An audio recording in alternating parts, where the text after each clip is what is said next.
What is up, everybody? Jordan here with the deck box, coming back today with another deck profile from the new new Forbidden Light set. I'll be saying that for a while. New Forbidden Light set coming out in just a few weeks, and I know actually starting tomorrow, some of you are heading off to some pre-releases, so I hope you guys have a good time there. Hit me up in the comments, let me know your pulls. By the time this comes out, some of you should already be at your pre-releases. Or actually, no, it'll be a few hours till some of you get to your pre-releases. But just let me know in the comments how those pre-releases go, and if you have any awesome pulls, any surprises that we may not have expected. I would be curious to know. But anyway, I know within the past couple days we've done Zygarde, Zoroark, then yesterday we did Metagross, Ultra Necrozma, which is a really cool list. And now we're checking out Quad Zygarde. As you can tell, I really do like Zygarde. I think it's an awesome card. I think it's a lot of fun. So I want to try it out as a quad deck, see how it would do.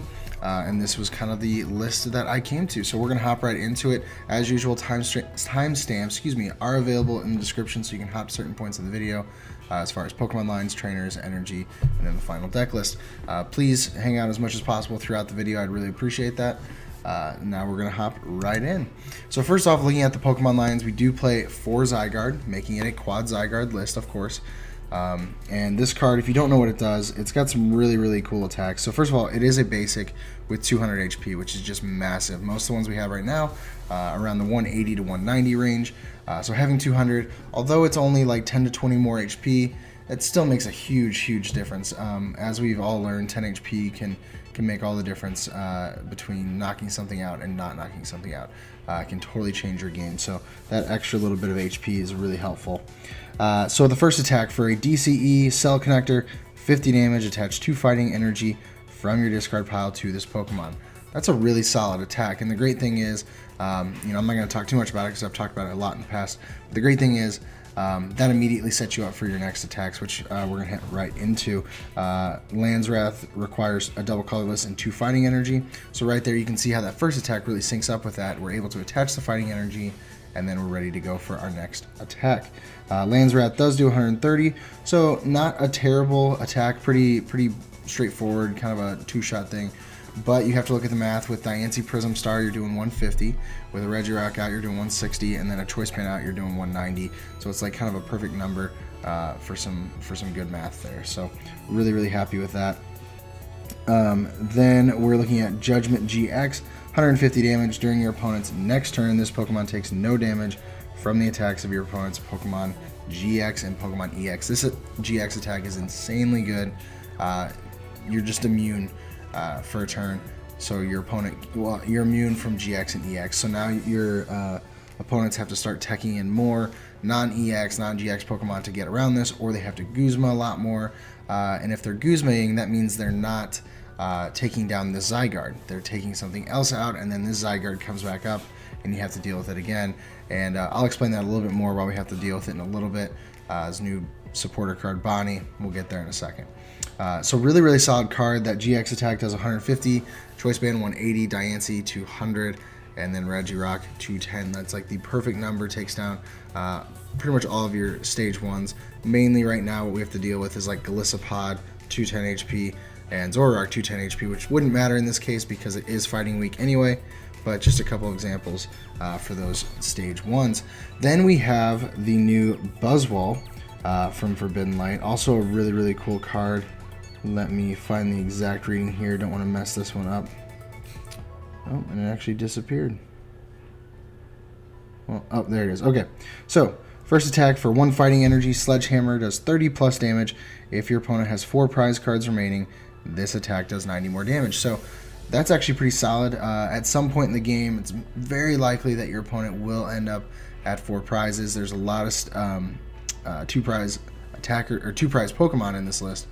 So the chances of them taking one of those out first is pretty likely, so you're going to be at that point. So for 1 energy, this Buzzwole is going to be swinging for 120 damage. With Diancie out, it's 140, Regirock out 150, Choice Band 180. Really solid for 1 energy. That's just 180 for 1 energy is kind of unheard of right now, especially on a single prize attacker, which is really amazing. And it's got solid HP, 130 HP, so it's just out of range of Zoroark knockouts. Which is always nice. And then the second attack, actually not too bad either. Swing around, 80 plus damage, flip 2 coins. This attack does 20 more damage for each heads. Fighting, colorless. So a little pricey there, but you do have time to build this up, as your Zygarde is going to be building up its own energy pretty quickly. You can start attaching energy elsewhere. Depending on what you're playing against, the strategies will differ, of course. But what's great is this Buzzwole is actually a really good counter for Hoopa, because with the Diancie, with the Regirock, you're swinging for 60, and then of course against Hoopa with the weakness, it's 120. That's a one-shot on those. So this is a great counter, whereas before all we pretty much had was Rockruff. The next card was one Buzzwole GX. I actually added this last minute. I originally planned on just sticking with the Zygarde, but then I got to thinking, you know, in the Buzzwole lists, we include a Zygarde because it gives you an alternate weakness. So in the Zygarde list, let's include a Buzzwole. Gives you alternate weakness, so if you're facing off against a grass deck, you can kind of counterbalance it with the Buzzwole, which isn't always the biggest issue because of the GX attack preventing damage, so it wouldn't matter if you're weak to it or not, but it is nice to have the Buzzwole out there as an option. Plus, it's a great early attacker with the Jet Punch to kind of spread some damage to set things up if you need it to. And at the same time, the GX attack is not bad at all. If you need to hit a bigger number, you can use the GX attack. And what's great is, I'm just going to, you know, we've already talked about Bonnie. So Bonnie allows Zygarde to use its GX attack even if you've already used a GX attack. And that's any GX attack. So I could use Buzzwole's GX attack first, and then later follow up with Zygarde's GX attack with Bonnie. So Buzzwole is definitely a great inclusion, I think. Like I said, it kind of adds some diversity to the list. With that sniping early on, it's really, really solid. Moving on, these are the Pokemon I've been talking about, Diancie, Prism Star, and Regirock EX. So Diancie has a couple things going for it. The main thing, though, is that ability. If this Pokemon is on your bench, your fighting Pokemon's attacks do 20 more damage to your opponent's active Pokemon. And then the next one, Diamond Rain, the attack 90 damage, heal 30 damage from each of your bench Pokemon, which is not a bad attack. With the Choice Band, it is one-shotting a Zoroark, so that's great. But really the main thing is the ability. You're wanting to add that additional damage so that your Pokemon can take those solid knockouts. And with Diancie, you're just seeing a much better number. And I'm really, really happy with this card. So before you had Regirock, which we still play one of because it just pairs well, you get the extra 30, so it's like everything gets a Choice Band. And what's great about the Diancie, though, is instead of giving up 2 prizes like Regirock, you're giving up 1, and at the same time you're adding an additional 10 damage over the original 10, so you're doing an additional 20 as opposed to 10, and you're doing it for half the prize cost, so that's pretty solid. The only downside is you can't get it back. It is a Prism Star, but this is definitely worth it to just slap down, do that extra damage, take your 2 prizes, and move on. Well worth the card. And then Regirock EX, we all know what that does, adds an additional 10 damage, and it has that Bedrock Press for 100 damage. You're not going to be using that. You shouldn't be using that, I should say. If you're having to use it, you're in a tight spot. Moving on, these are our support lines. We are playing 2 Remoraid, 2 Octillery for that Abyssal Hand ability. This way we can draw through our deck a little bit faster. You know, we are playing item cards that can shrink our hand up, and then from there we use Octillery to keep drawing through, find our energy, find our elixirs, find a supporter for that turn. Whatever the case is, Octillery's there as our draw support.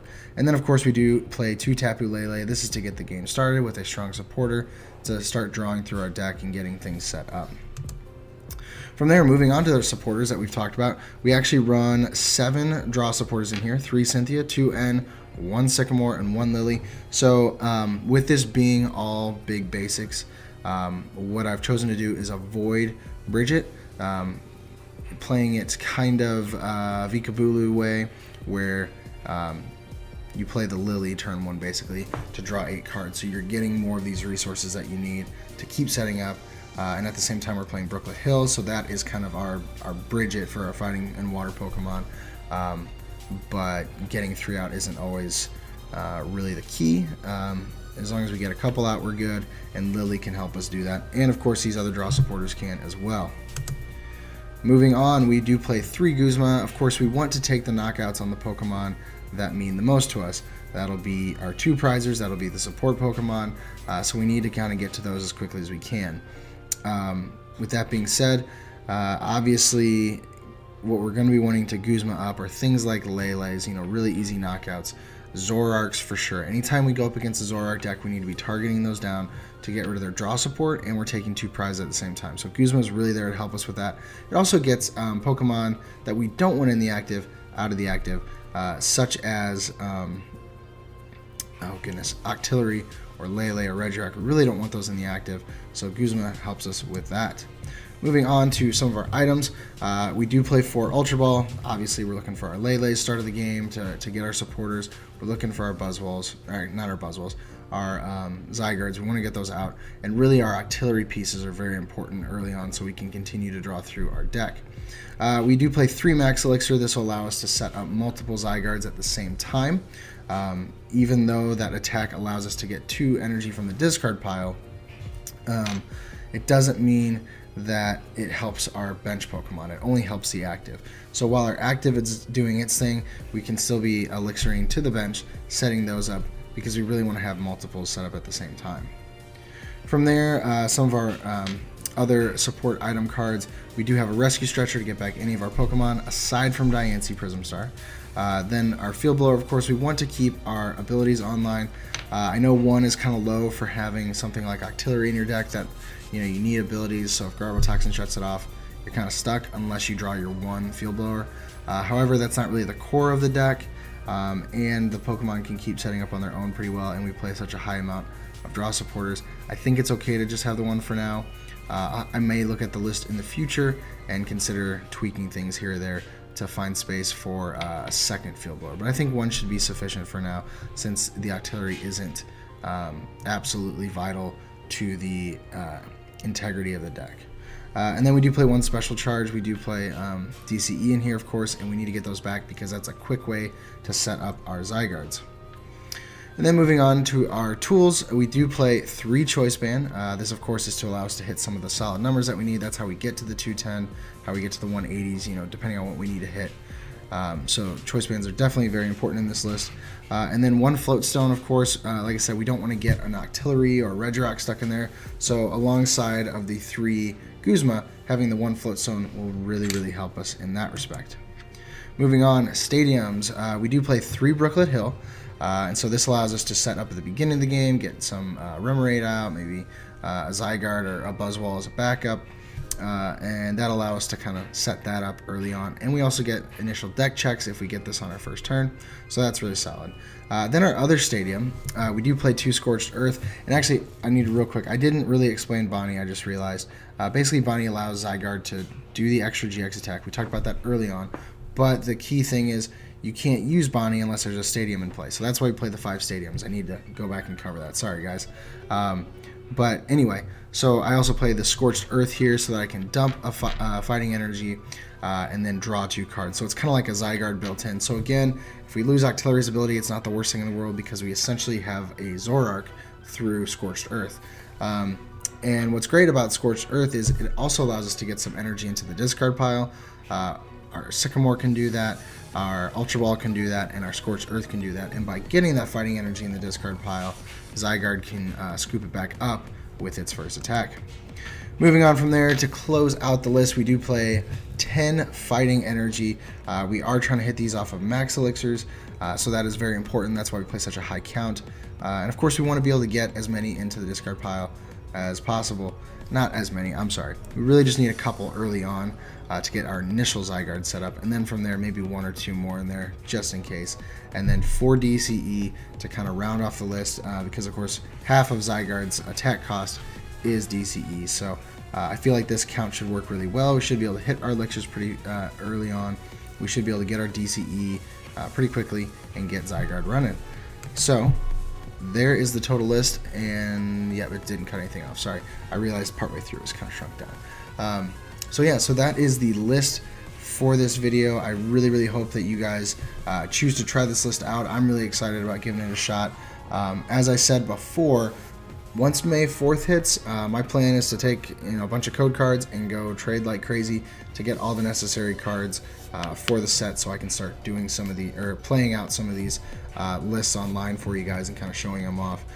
So be on the lookout for that. For now, take this list, go build some proxy decks with it, have some fun with it, and be sure to go check out some of our other profiles that I've put out, and I'll actually have quite a few more over the next week or so. I actually sat down today and looked at kind of my schedule for videos, and it looks like I have about 7 to 9 that I have to do, and this is just one of those 7 to 9 that I gotta bust out. So be on the lookout for those. I'm really looking forward to this set. I'm looking forward to, like I said, some of you guys' pre-release pulls, and looking forward to some new ideas coming from the set. I'm really excited. I think it's really gonna kind of shake things up a bit, add a few more decks to the mix of what we have to choose from. So as usual, guys, if you have enjoyed the video, please be sure to leave a like for me. I'd really appreciate that. And of course, if you are not already subscribed, please be sure to do that. I'd really appreciate it. If you are subscribed, please be sure to share the channel with your friends, whether through Twitter, Facebook. Just message them, say, hey, they have this awesome channel to check out, and send the link their way. I'd really appreciate that. So as usual, guys, I have been Jordan with the Deck Box, where I want to know what's in your box. We'll see you next time.